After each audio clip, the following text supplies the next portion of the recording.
Avant de corriger l'interro, on va voir un petit point méthodologie pour résoudre des équations quand vous êtes bloqué, quand vous ne savez pas du tout quoi faire. Vous pouvez suivre ce point de méthodologie, c'est-à-dire pour résoudre une équation, on peut suivre ces étapes dans l'ordre, c'est-à-dire d'abord, en fait, on va essayer de voir si on peut utiliser la règle du produit nul. La règle du produit nul, on l'a vu en classe, c'est quand A fois B, quand on a l'équation, ce qu'on appelle ici comme ça une équation produit, c'est-à-dire que A fois B est égal à 0. Dans ces cas-là, en fait, cette équation produit, elle est vraie, soit dans deux cas possibles, soit A égale 0, parce qu'effectivement, si A égale 0, dans ce cas-là, on a 0 fois B, évidemment, c'est égal à 0, ou si B est égal à 0, et dans ce cas-là, c'est le sens inverse, on a A fois 0, et dans ce cas-là, évidemment que c'est égal à 0.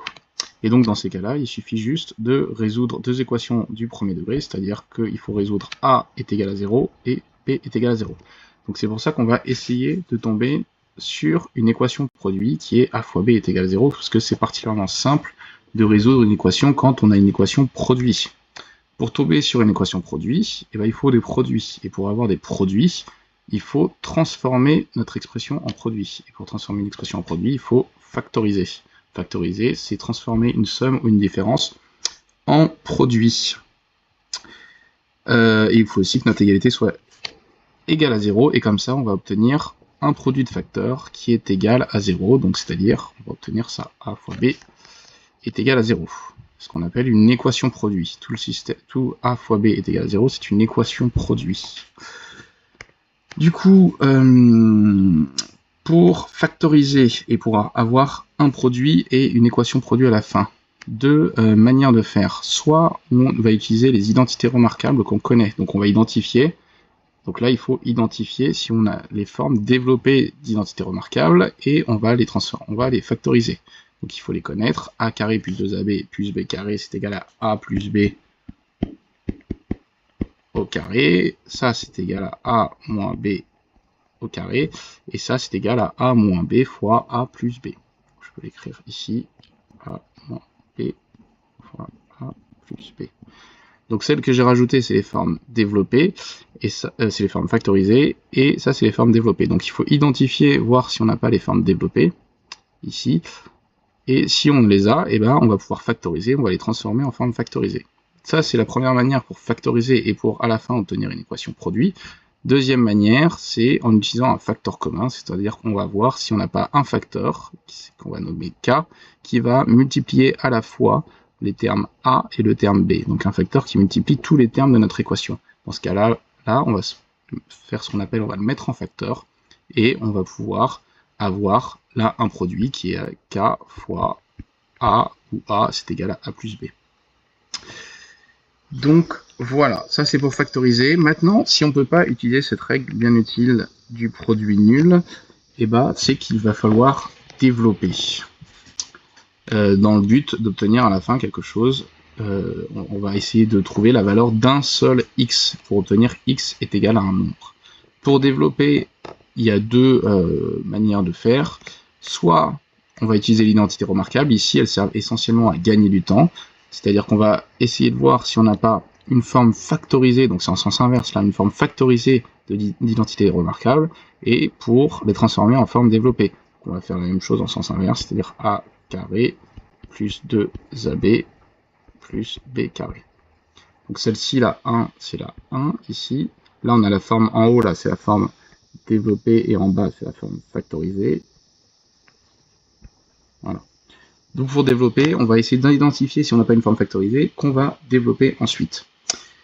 Et si on n'a pas d'identité remarquable, et là, on fait comme ce qu'on a vu en cours, c'est-à-dire qu'on a, à part s'il y a une erreur dans le sujet, dans l'énoncé, mais c'est-à-dire que vous avez forcément une équation du premier degré, à votre niveau du moins, et donc il faut la développer selon les trois étapes vues en classe, c'est-à-dire que vous allez regrouper dans un membre de l'équation, celui de gauche ou celui de droite, les termes en x, vous allez regrouper dans l'autre membre de l'équation les termes constants, c'est-à-dire les termes sans x, et vous allez faire pareil, jouer avec les deux propriétés qu'on a vues, donc c'est-à-dire qu'il faut voir l'équation comme une balance, et si vous multipliez d'un côté par 2, par exemple, vous multipliez de l'autre côté par 2, etc.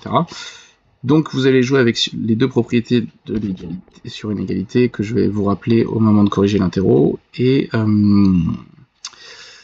en jouant avec ces deux propriétés, on va arriver à trouver la valeur d'un seul x. Donc voilà, ça va être ça l'objectif. Donc voilà la méthodologie, vous faites ça dans l'ordre. D'abord, vous regardez si on peut utiliser la règle du premier nul. Pour ça, il va falloir soit factoriser avec des règles des identités remarquables, soit factoriser avec un facteur commun. Si on ne peut pas utiliser cette règle du produit nul, c'est qu'il va falloir développer. Dans ce cas-là, on peut gagner du temps si jamais vous avez une identité remarquable. Et si on n'a pas d'identité remarquable, c'est-à-dire qu'il faut utiliser les règles de distributivité et les propriétés sur une égalité pour tout simplement développer notre équation et pour arriver à la fin à quelque chose, à la valeur d'un seul x. Alors, l'équation A. Alors, pour l'équation A, j'ai pris le sujet, j'ai pris celle du sujet A, mais c'est quasiment la même avec le sujet B. Alors, je peux suivre du coup la méthodologie rapidement, hein. Mais alors, si vous voyez tout de suite qu'on peut rien faire d'autre, hein, vous développez directement votre expression. Si jamais vous voyez pas, vous êtes bloqué un peu, on va prendre la méthodologie dans l'ordre. Alors ici, notre expression, est-ce qu'on peut la factoriser? Est-ce qu'on voit une identité remarquable sous la forme développée? Non, là on voit pas rien du tout. Est-ce qu'on peut la factoriser avec un facteur commun? Ici, chacun des termes, là il y a 1, 2, 3 termes, ils n'ont aucun facteur commun. Ici il y a 3, alors là ici il y a 3 en commun, mais ici il n'y a pas 3, donc non, on ne peut pas le factoriser avec un facteur commun. C'est-à-dire que là on sait qu'il va falloir le développer. Est-ce qu'on peut s'aider, gagner du temps en utilisant une identité remarquable? Donc est-ce qu'on remarque une forme factorisée d'une identité remarquable? Je regarde bien la liste, on n'a pas de carré, donc ça peut pas être les premières. Est-ce que ça peut être la dernière? Non. Donc en fait, tout simplement, là on est arrivé, alors normalement ça dure plus, c'est beaucoup plus rapide que ça, là ça durait presque une minute, mais normalement, donc là on est arrivé, on sait qu'il faut tout simplement utiliser nos règles de distributivité et les propriétés sur l'égalité pour pouvoir développer notre équation. C'est le seul moyen, on ne peut rien factoriser, on ne peut pas développer, on ne va pas pouvoir utiliser la règle du produit nul. Pour développer, alors là déjà, sur le membre de gauche, donc d'abord je vais essayer d'enlever les parenthèses. Sur le membre de gauche, je vois qu'il y a un signe moins devant. Il y a une propriété qu'il faut connaître, c'est celle-ci. Quand les parenthèses sont précédées d'un signe moins, et ne sont pas suivies, là ici on n'a pas ni un fois, ni une puissance, on n'a pas fois, un autre membre, je sais pas quoi, et bah dans ce cas-là on peut supprimer la parenthèse en changeant tous les signes qui sont à l'intérieur, les signes des termes dans la parenthèse. C'est-à-dire que là, ici, on a 3, on a un moins devant la parenthèse, donc on va tout simplement supprimer la parenthèse en changeant tous les signes à l'intérieur de la parenthèse. Donc le plus x, là, on avait plus x à l'origine, on va avoir du coup, on va le changer, on va passer en moins x, et on avait moins 2 qui va passer en plus 2. On va changer tous les signes à l'intérieur de la parenthèse. Donc voilà, là on se retrouve avec 3 moins x plus 2, on a supprimé la parenthèse. Ici, on va utiliser la règle de la distributivité simple. Alors, la règle de la distributivité simple, je rappelle ici que quand on a K de A plus B, et ben en fait, on va pouvoir distribuer le K et on va avoir KA plus KB. Ici, on est bien dans une forme avec KA plus B, où K égale 3, je peux écrire ça, K égale 3, A égale moins 5, et B est égal à 4x. Donc on peut tout simplement se servir de ça pour remplacer, on va remplacer le K par 3, etc. Et d'une manière générale, on remarque qu'il suffit de faire mentalement ces flèches-là, et il faut envoyer le 3 sur le moins 5, et je rajoute un signe plus, que c'est un signe plus, et envoyer le 3 sur 4x. Et si vous regardez, bon, on a tout simplement, effectivement, ici on avait bien K, ici on a bien A, ici on a bien K encore, et ici on a bien B. Donc on a utilisé la propriété de la distributivité simple. On se retrouve donc avec ça, on peut simplifier, on peut arranger nos termes un peu. Donc là ici, on ne peut pas additionner avec un x, mais on va pouvoir additionner 3 et 2.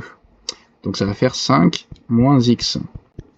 Ici, on va développer, donc 3 fois moins 5, ça va faire moins 15, plus 3 fois 4, x, ça va faire 12x. Une fois que j'ai ça, donc je tombe sur une équation du premier degré qu'on sait bien résoudre, je vais regrouper les termes en x du même côté. Donc je vais faire avec la méthode longue, mais je vais donc ajouter plus x sur le membre de gauche, et si j'ajoute sur le membre de gauche, c'est cette propriété-là. Une égalité reste vraie si on ajoute ou si on soustrait un même nombre à ces demandes. Donc si j'ajoute sur le membre de gauche, il faut aussi que je le fasse sur le membre de droite. Donc j'ai ajouté plus x sur le membre de gauche, je vais aussi le faire sur le membre de droite. Donc si je réécris, ça va me faire 5 est égal à moins 15 plus 13x. Maintenant, je vais regrouper les termes constants dans le membre opposé, donc dans le membre de gauche. Donc, ce que je vais faire, c'est que je vais rajouter ici plus 15 au membre de droite. Toujours la même propriété. Si je rajoute plus 15 au membre de droite, je vais faire la même chose au membre de gauche. Donc, ça va me faire 5 plus 15. Je me retrouve donc avec 20 est égal à... j'ai fait une petite faute là. Ah non, hop là, 13x. 20 est égal à 13x. Ici, du coup, je vais vouloir me trouver la valeur d'un seul x. Pour ça, je vais vouloir isoler le x et diviser 13x par 13. Parce que ça, c'est comme si on avait 13 divisé par 13 fois x. Et donc, 1 fois x. Donc, si je divise un membre par 13, et ben, c'est la propriété 2, ici, une égalité reste vraie si on divise ces deux membres par un même nombre non nul. Donc si je divise 13, c'est pas un nombre nul, donc si je divise le membre de droite par 13, et ben, je vais pouvoir faire la même chose avec le membre de gauche. Donc 20 divisé par 13. Et on arrive du coup à avoir x est égal à 20 divisé par 13. La solution de notre équation, c'est quand x est égal à 20 sur 13. On peut écrire ça, la solution de l'équation est 20 sur 13. Équation B, j'ai pris celle du sujet A. Alors, on va faire notre méthodologie. Si vous voyez tout de suite là où on veut en venir, qu'est-ce qu'il faut faire, et ben, vous n'avez pas besoin de la faire, passez directement à résoudre l'équation. Si vous avez du mal, faites bien la méthodologie. Donc, on va essayer d'utiliser la règle du produit nul. Pour ça, on va voir si on peut utiliser factoriser avec une identité remarquable. Donc, transformer, là, on voit bien que là, on a... ça, c'est une différence. La nature d'une expression, je rappelle que c'est la dernière opération qu'on va faire. Ici, on va d'abord multiplier ça, ensuite multiplier ça. Enfin, on peut le faire dans le sens inverse. Mais en tout cas, la dernière opération qu'on va faire, c'est bien le moins qui relie les deux termes. Donc là, on a bien une différence. Donc là, on va vouloir transformer ça en produit. Donc c'est-à-dire factoriser. Factoriser, c'est transformer une différence en produit notamment. Donc pour ça, est-ce qu'on a une forme développée? Est-ce qu'on a une forme développée d'identité remarquable? Non, on n'en a pas, je n'en vois aucune. Est-ce qu'on a un facteur commun? Là, effectivement, on voit qu'on a 4x sur le terme à gauche et 4x sur le deuxième terme aussi. Donc effectivement, 4x plus 10, c'est bien un facteur commun. C'est bien k fois a moins k fois... Bon, c'est brouillon là, moins k fois b. Donc on a bien un facteur commun, donc on va factoriser avec ce facteur commun. Alors, pour cela, du coup, on va mettre... Alors je rappelle juste exactement ce que c'est que factoriser. Factoriser une expression, c'est transformer, donc j'ai déjà dit, une somme ou une différence en produit. Donc c'est-à-dire que si on a k de a plus k de b, et ben on va pouvoir mettre k en facteur et faire a plus b. Et ici, en sens inverse, en fait, le sens inverse de la factorisation, ici, c'est la distributivité simple. Si on veut retomber sur notre factorisation, il suffit d'appliquer la distributivité simple. Et dans ce cas-là, KA plus KB. Donc c'est le sens inverse, la factorisation, c'est dans le sens inverse. Ici, avec un facteur commun, c'est le sens inverse de la distributivité simple. Ça marche aussi avec un signe moins si on a KA moins KB, et ben ça va faire K de A moins B. Voilà, c'est un peu sale. Okay. Qu'est-ce que je vais faire du coup ici? Alors, je vais mettre KX plus 10 en facteur. Je vais ouvrir un crochet puisque je ne sais pas trop ce que je vais mettre dedans. Et donc, je vais mettre dedans, donc ça c'est K, ça c'est A, ici on a moins, et ici on a KB. Donc là on se retrouve dans cette situation-là. Donc je vais vouloir transformer ça en K fois A moins B. Donc je vais remplacer tout simplement. Donc le K c'est KX plus 10, je l'ai mis en facteur devant. J'ouvre la parenthèse et je le remplace par A. Le A c'est 6x moins 6. Ensuite, je suis ici, là, je remplace, je mets un moins entre les deux, puisqu'on était dans cette forme-là. Et je vais remplacer, du coup, ici, je vais mettre le B. Ici, c'est ce qu'on a ici, là. Donc, je vais remplacer le B. Et donc, moins 3x plus 7, sans oublier la parenthèse qui est très importante. Je ferme mon crochet, et ça, c'est égal à 0. Maintenant que j'ai ça, propriété qu'on a déjà vue, donc là, il va falloir que je développe ici ce terme-là de l'équation. Pour cela, propriétaire qu'on a déjà vu à l'équation précédente, c'est je peux supprimer ma parenthèse. Alors, soit il y a un plus devant, ici on peut s'imaginer qu'il y a un plus. Soit il y a un plus devant et je peux la supprimer telle qu'elle. Donc là, j'ai 4x plus 10, et donc je laisse le crochet au cas où, mais je vais la supprimer telle qu'elle. Donc je vais juste mettre 6x moins 6, puisque quand les parenthèses sont précédées ici d'un signe plus, et ne sont pas suivies par un fois un divisé une puissance, on peut les supprimer en conservant les signes des termes dans la parenthèse. Donc j'ai conservé 6x moins 6. Par contre, quand c'est un moins devant, eh ben, on va changer tous les signes qui sont à l'intérieur de la parenthèse. Donc le plus 3x va devenir moins 3x, et le plus 7 va devenir moins 7. Ça, attention, il y en a beaucoup qui m'ont laissé plus 7 ici, qui ont juste appliqué le moins sur le 3x. Il faut bien penser à laisser la parenthèse. Le terme B, c'est bien 3x plus 7, entre parenthèses. Ici, là, celui qu'on a... Donc il faut bien penser à laisser 3x plus 7. Bon, là j'ai mis un crochet, donc je laisse un crochet, mais j'aurais pu mettre une parenthèse. C'est égal à 0. Je vais réduire mon expression, c'est-à-dire 4x plus 10 est égal à 6x moins 3x, donc ça va faire 3x, et moins 6 moins 7, ça va faire moins 13.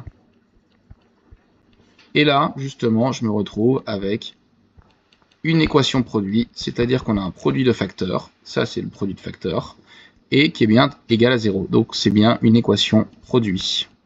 Donc si on a une équation produit, ça veut dire qu'on va pouvoir utiliser la règle du produit nul. Donc on peut bien écrire, attention, faut l'écrire, ça c'est de la rédaction importante. On a une équation produit.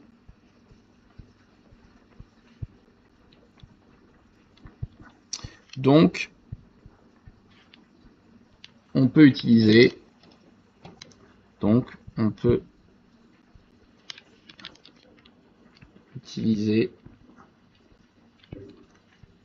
voilà, c'est un peu long là, la règle du produit nul, à savoir, bon, je vous laisse la réécrire, hein, je ne vais pas l'écrire, je vais gagner un peu de temps, mais à savoir, si un produit de facteur est nul, alors là au moins des facteurs est nul. Donc ce qui veut dire que si ce produit de facteur là, qui est ça, le produit de facteur, il est égal à 0, alors il y a l'un au moins des facteurs, c'est-à-dire soit, donc on obtient donc soit 4x plus 10 égale 0,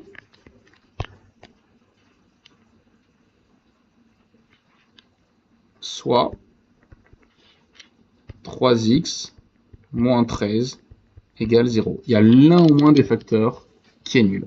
Donc on va pouvoir résoudre séparément celle-là comme une équation finale simple du premier degré. Je ne vais pas écrire tous les détails, mais là je vais ajouter moins 10 de ce côté-là de l'équation. Donc si j'ajoute moins 10 à gauche, ça veut dire que je vais faire moins 10 à droite. Donc moins 10 moins 10. Je veux avoir le résultat, la valeur d'un seul x, donc je vais diviser par 4.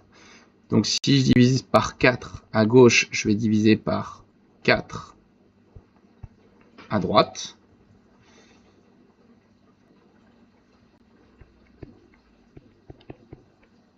Et donc première solution est égale à moins 10 quarts, qu'on peut réduire encore en moins 5 demi.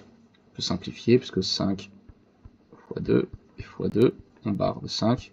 Donc ça fait moins 5 demi. 5 fois 2, 10, et 2 fois 2, 4. Et ça ne me laisse pas beaucoup de place pour la fin. Ici, donc pareil, équation simple du premier degré, je vais faire plus 13 sur le membre de gauche, donc ça va me faire 3x égale 13. Je vais diviser par 3 pour avoir la valeur d'un seul x, donc ça va me faire 13 divisé par 3. Et là, je peux pas simplifier. Donc, notre équation a deux solutions. L'équation a deux solutions.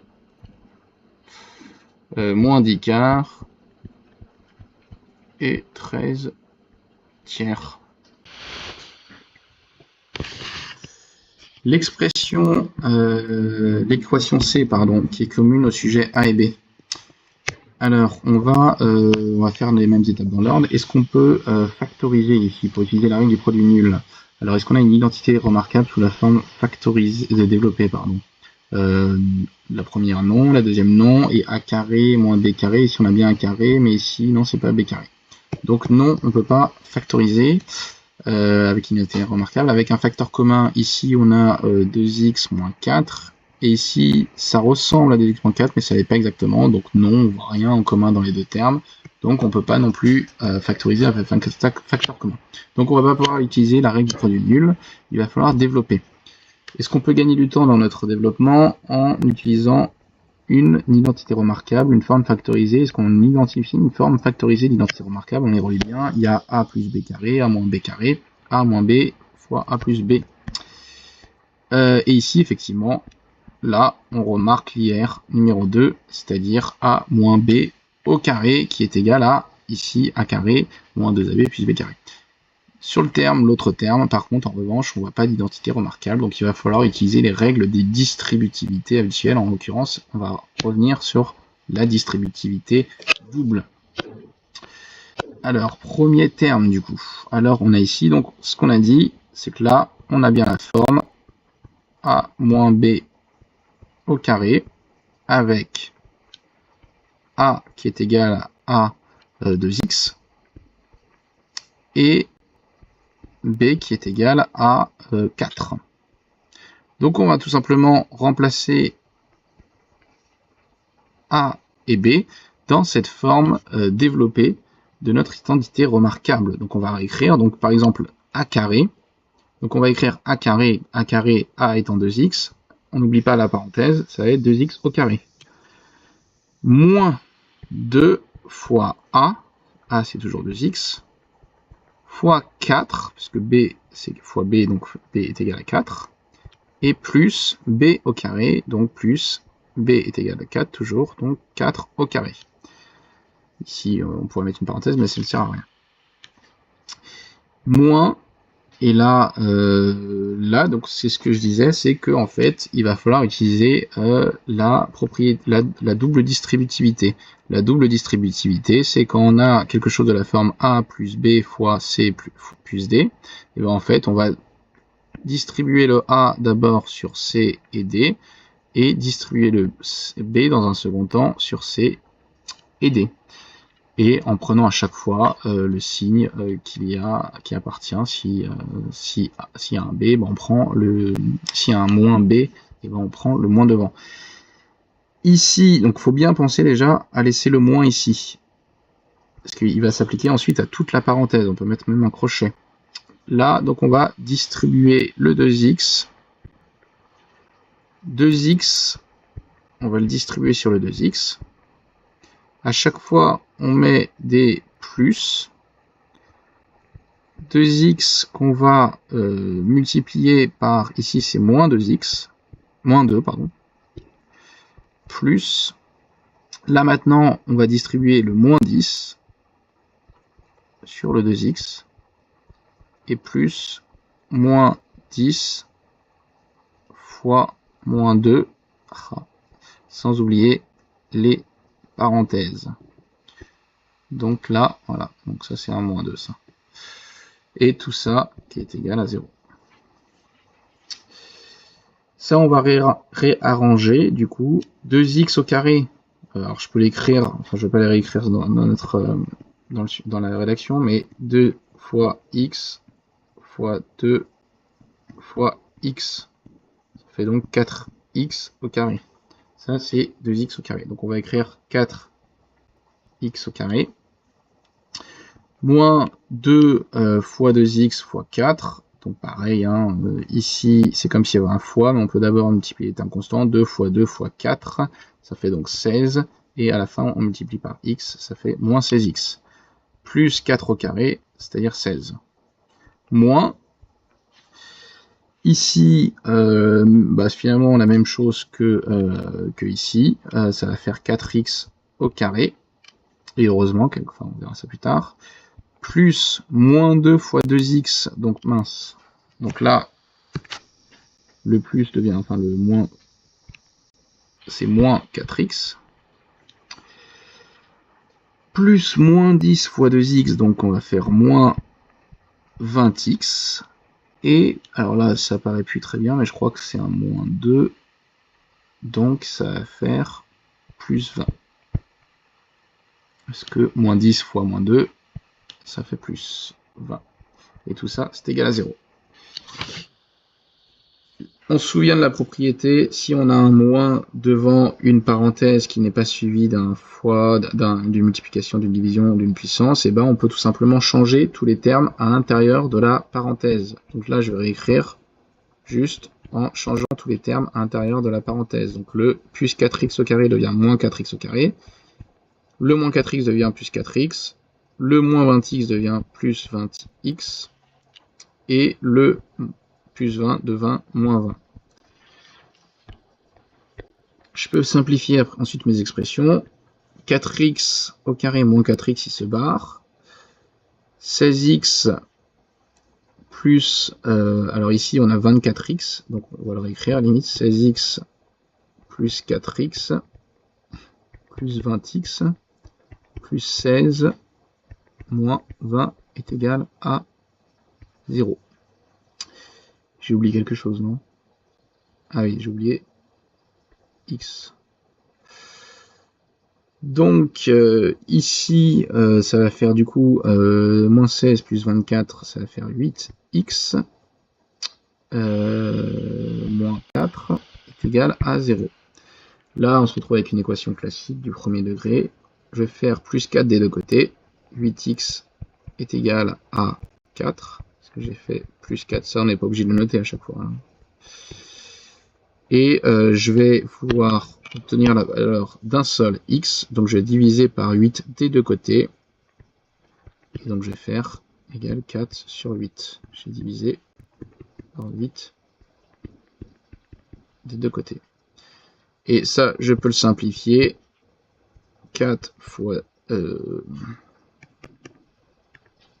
ça fait 1 fois 4, et... 2 fois 4, le 4 je veux barrer, donc ça fait 1 demi.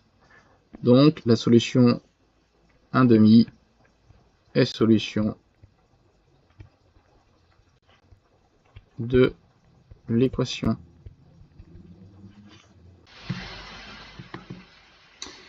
L'équation t, alors comme pour les autres, alors j'ai pris celle-ci, 16x au carré moins 48x plus 36.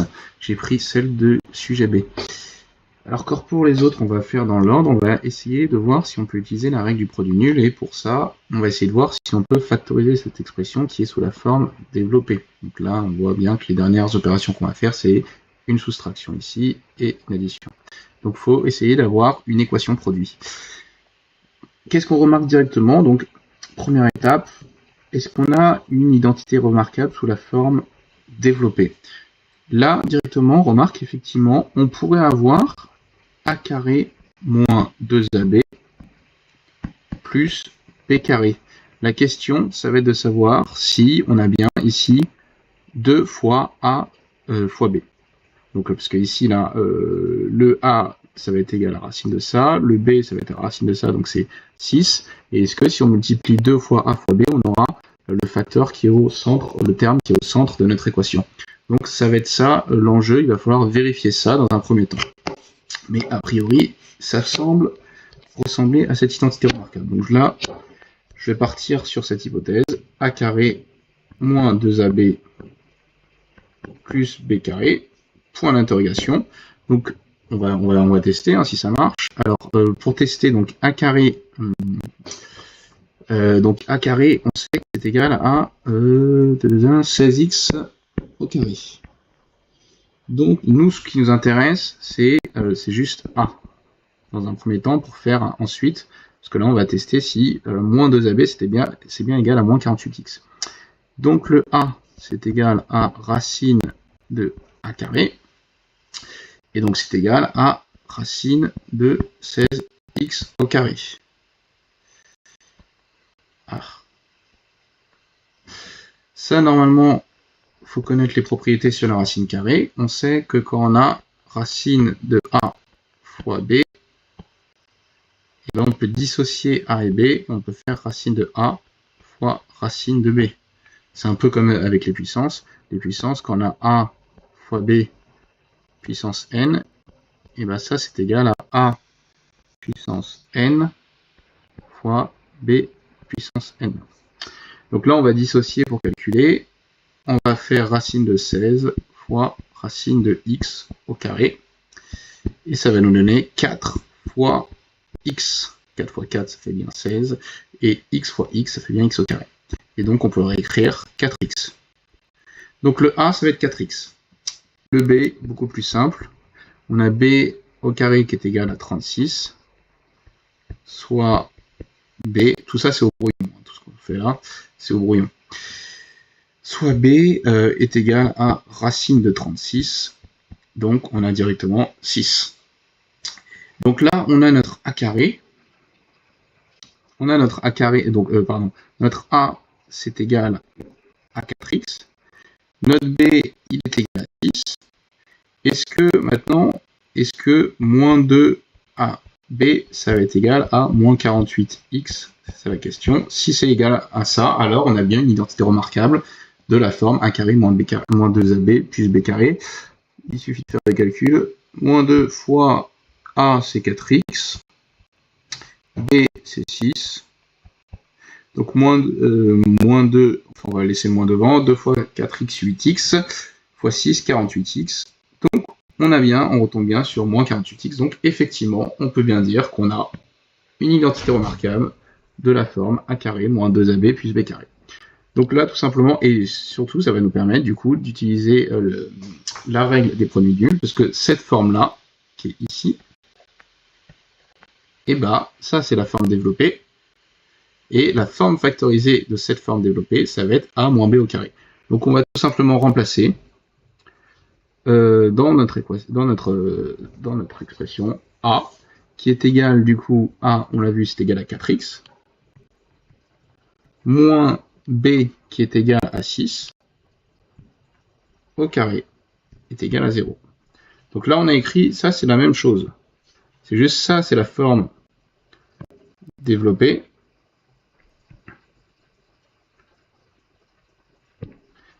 Et celle-là, c'est la forme factorisée. Mais c'est équivalent. Bon, c'est très brouillon. Mais c'est ces deux expressions, ces deux manières de dire la même chose. On arrivera au même résultat. Donc, maintenant, il faut résoudre 4x moins 6 au carré. Alors là, on a, alors c'est un peu brouillon, mais on a deux manières de résoudre cette équation. La première, c'est soit tout simplement on dit donc 4x moins 6, enfin 4x moins 6 au carré, ça fait 4x moins 6 moins 4 fois 4x moins 6. Donc là, on tombe sur une équation produit. Et donc on fait la phrase habituelle. Un produit de facteurs, un produit de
Et enfin, la dernière résolution d'équation qui est l'équation E. J'ai pris celle du sujet A. Alors, on a 16x au carré qui est égal à 25. Première chose qu'on peut remarquer, c'est que nous, déjà, on sait qu'on va avoir pour appliquer la règle du produit nul, ce qui est le plus simple, hein, et ben on va avoir une équation produit, c'est-à-dire un produit de facteurs, a fois b, qui est égal à 0. Mais donc on veut bien que notre égalité, elle soit égale à 0. Donc là, ça serait bien d'avoir finalement, de faire passer le 25 de l'autre côté pour avoir un 0 ici, et peut-être qu'on verra un peu plus clair. Si on fait passer, donc on va faire moins 25 de ce côté-là, moins 25, et donc moins 25 des deux côtés, et donc ça va faire 16x au carré moins 25 est égal à 0. Ça revient à la même chose d'écrire 16x au carré est égal à 25, et 16x moins 25 est égal à 0. Le x, il aura la même valeur dans les deux cas, donc c'est la même équation à résoudre. Est-ce qu'on y voit plus clair? Est-ce que là, du coup, on peut dégager une identité remarquable sous la forme factoriée avec 16x au carré moins 25 est égal à 0? Et oui, là, effectivement, on y voit plus clair. On a cette forme factorisée, cette forme développée d'identité remarquable. On a a carré moins b carré. Donc là, je vais le réécrire ici. On a donc ça revient même que de dire 16x au carré moins 25 est égal à 0. Et donc là, on a donc la forme, ça c'est au brouillon, hein, a au carré moins b carré est égal à 0.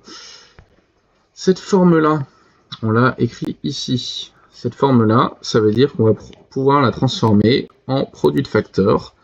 Donc là, on a donc a, c'est égal, c'est comme l'exercice d'avant d'ailleurs, c'est racine de 16x au carré, et on l'a calculé à l'exercice d'avant, donc c'est égal à 4x.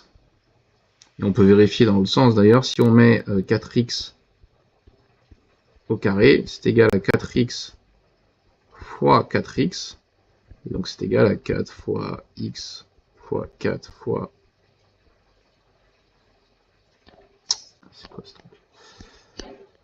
Fois 4 fois x, et donc là, si on regroupe par 16, ça fait 16x au carré. Donc 4x au carré fait bien, si on prend bien tout, hein, on ne met pas juste le carré sur le x, 4x au carré fait bien 16x au carré. Et b est égal à racine donc de 25, et donc b est égal à 5. Donc on va pouvoir écrire, on va pouvoir transformer cette forme développée d'identité remarquable, qui est sous la forme, donc ici, a carré moins b carré, on va pouvoir la développer on va pouvoir plutôt la factoriser en cette forme-là, où on aura, alors ça va du coup, le a, il est égal à 4x, le b, il est égal à 5, 4x toujours, et ici on a un plus 5. C'est la même chose, c'est la même manière d'écrire. Donc là, maintenant, on a quoi? On a une équation produit. C'est une équation produit. Et toujours pareil, je vais peut-être pas le réécrire, mais un produit de facteurs est nul si l'un au moins des facteurs est nul. Donc la phrase, ça serait c'est une équation produit, donc si un produit de facteurs est nul, alors l'un au moins des facteurs est nul. On obtient donc deux solutions. Soit on a le premier terme qui est égal à 0. Donc c'est soit ça qui est égal à 0, soit c'est ça qui est égal à 0. Mais l'un au moins des facteurs est égal à 0. Donc dans ce cas-là, 4x, je vais faire plus 5 ici. Donc ça va faire plus 5 ici. Donc 4x égale 5. Je vais vouloir la valeur que d'un seul x. Donc je vais diviser par 4 mon membre de gauche. Donc je vais diviser par 4 lui aussi. Ça va faire 5 quarts. Première solution, ça va être x est égal à 5 quarts. Et deuxième solution, 4x plus 5 est égal à 0. Ça fait 4x est égal à moins 5, puisque j'ai fait moins 5 des deux côtés. Moins 5 et moins 5. Je veux la valeur d'un seul x, donc je vais diviser par 4. Si je divise ça par 4, ça va faire moins 5 quarts. Autrement dit, on a l'équation à deux solutions.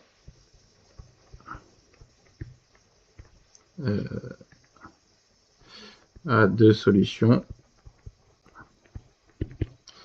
5 quarts et moins 5 quarts.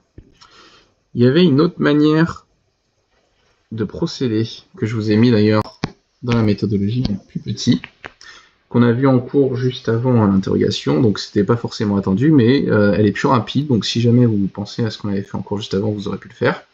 C'est avec, donc là c'est d'observer qu'en fait on a une équation de type x au carré est égal à 1. C'est-à-dire, donc là on va pas faire passer le 25 de l'autre côté, on va garder 16x au carré est égal à 25.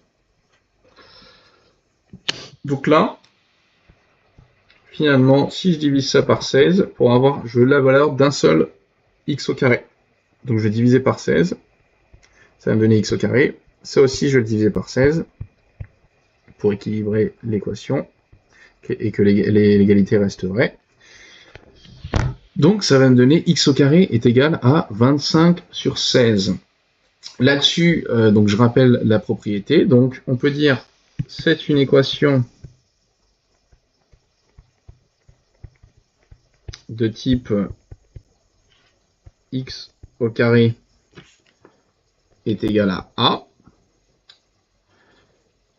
et avec a est égal à 25 sur 16, 25 16e.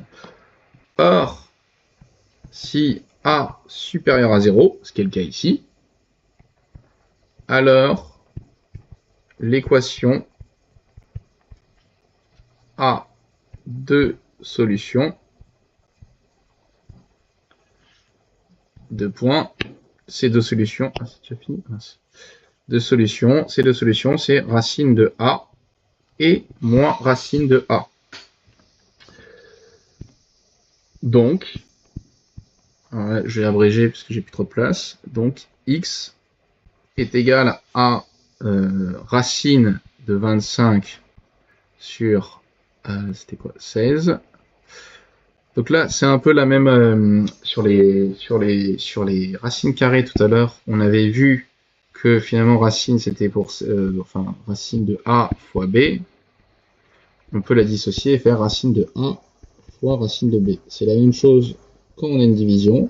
Racine de a divisé par b. On peut la dissocier et faire racine de a divisé par racine de b. Donc là, on peut faire la même chose. Racine de 25 divisé par racine de 16. Et donc, ça fait 5 sur 4. Et la deuxième solution, c'est x est égal à, j'ai plus la place, x est égal à racine, il y avait un moins devant, parce que c'est moins, c'est celle-là, hein, moins 2a. Donc moins 25 sur 16. Bon, je viens de le faire, donc je ne le refais pas, mais il y a un moins devant, c'est ça la différence. Moins 5 quarts.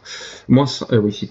Donc là, on retrouve bien, effectivement, c'est le même résultat, on retrouve bien les deux solutions qu'on avait avec l'autre méthode. Donc, tout va bien. Donc voilà, deux méthodes pour résoudre cette équation.